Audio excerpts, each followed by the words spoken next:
या ठिकाणी प्रीमियर शोच्या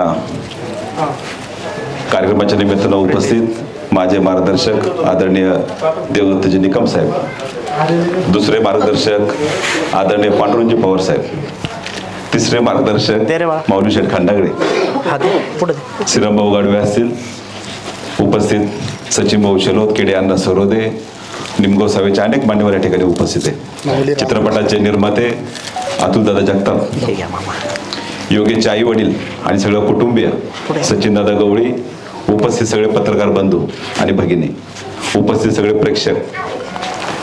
खरं तर आता जो योगेशने प्रवास सांगितला का 10 वर्षाचा, चित्रपटाचं नाव धाप आहे. प्रत्येकाच्या आयुष्यात धाप लागतेच आहे, कारण हे धावपळीचं युग आहे, धावपळीचं जग आहे. आणि धावपळीच्या जगात जेव्हा धाप लागते, प्रत्येक जण तो पेच प्रसंग त्या ठिकाणी फेस करत असतो, कुठलं आलेलं संकट त्या ठिकाणी सामोरं जात असतो. आणि योगेशने जवळजवळ मला वाटतं 10 वर्ष वाट पाहिली. मला खरं तर विशेष वाटते की एवढा चांगला चित्रपट, एवढी सगळी चांगली टीम, परंतु 10 वर्ष लागली, खरं तर शोकांतिका पण आहे. परंतु मला धन्यवाद द्यायचे आमचे विक्रमदादा खैरे, ज्या थिएटर मालकांनी खरं तर ज्यावेळेस योगेशने विनंती केली, विक्रांतने लगेच सांगितलं की आपला तालुक्यातला पिक्चर आहे, तू लगेच आपल्या थिएटरला सुरुवात कर. खरं तर विक्रांतचे या ठिकाणी मी मनापासून धन्यवाद देतो. आलेला सगळा प्रेक्षक वर्ग, योगेशने फार मेहनत केली. मी योगेशला खरं तर मराठी चित्रपटातलं मी खरं तर आमिर खान समजेल. त्याचं कारण असं, मी 2-3 दिवसापूर्वी पाहिलं, हाच अभिनेता आणि मांजरवाडीला पोस्टर चिटकवत होता, तिकडं प्रत्येक गावागावात पोस्टर चिटकवत होता, वाडी वस्तीत पोस्टर चिटकवत होता. अभिनेता असलेला माणूस स्वतः पोस्टर चिटकवतोय. मला आठवण झाली आमिर खानच्या जो जिता व्यवहारी सिकंदर चित्रपटाची. त्यावेळेस आमिर सरांना आपण सगळ्यांनी पोस्टर लावताना मुंबईत पाहिलं. तेच आमिर खान आज कुठे गेले, एक मोठे अभिनेते झाले.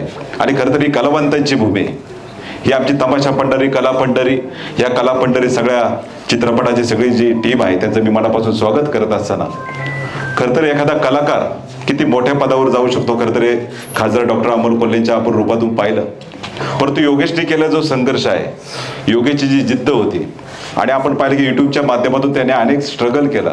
युट्यूबला पण अनेक तरी शॉर्ट फिल्म्स, वेब सिरीज, बऱ्याचशा गोष्टी ज्या काय नाविन्यपूर्ण आणल्या. खरं त्या कलाकाराचं खरं तर कौतुक केलं पाहिजे. आणि योगेश सोबत अभिनेत्री किरणजी शेजाळ असतील, त्यांचे सगळे सहकारी असेल, यांचं पण मी या ठिकाणी मनापासून कौतुक करतो. आणि आईवडिलांनी एकच आता विनंती असेल, आता त्याच्या आयुष्यात खरोखरची हिरोईन आणा. 10 वर्ष संघर्ष केलाय, परंतु धाप चित्रपटाला खरं तर आपल्याला एकच करायचं. आता इथं पत्रकार बंधू म्हणून आवर्जून सांगतो की प्रत्येकाने आपल्याला, आपले मित्रपरिवार असेल, आपले नातेवाईक असेल, आपल्या गावागावात असेल, आपल्याला फक्त एकच सांगायचं की नारायणगावच्या चित्रपटगृहात, नारायणगावच्या थिएटरला हा चित्रपट सुरू झालाय. सगळ्यांनी आवर्जून जाऊन पाहावा की आपल्या आयुष्यातील आपण 2-3 तास जे देतो आपल्या कुटुंबाबरोबर, आपल्या मित्रपरिवाराबरोबर, एक वेगळा मनोरंजन खरं तर या माध्यमातून आपल्याला मिळणार आहे. आणि सगळ्यात महत्त्वाची गोष्ट, हा आपल्या शिवजन्मभूमीतील, हा जुन्नर तालुक्यातील चित्रपट आहे, हा आपल्या योगेशचा चित्रपट आहे, आपल्या घरातला चित्रपट आहे.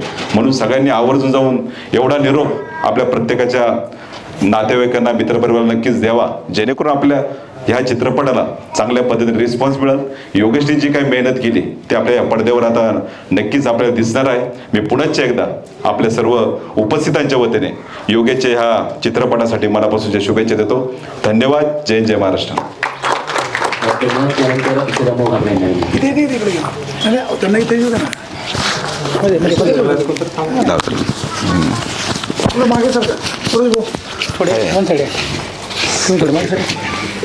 और सर तुम्ही इकडे ये निकम सावंत शेजारी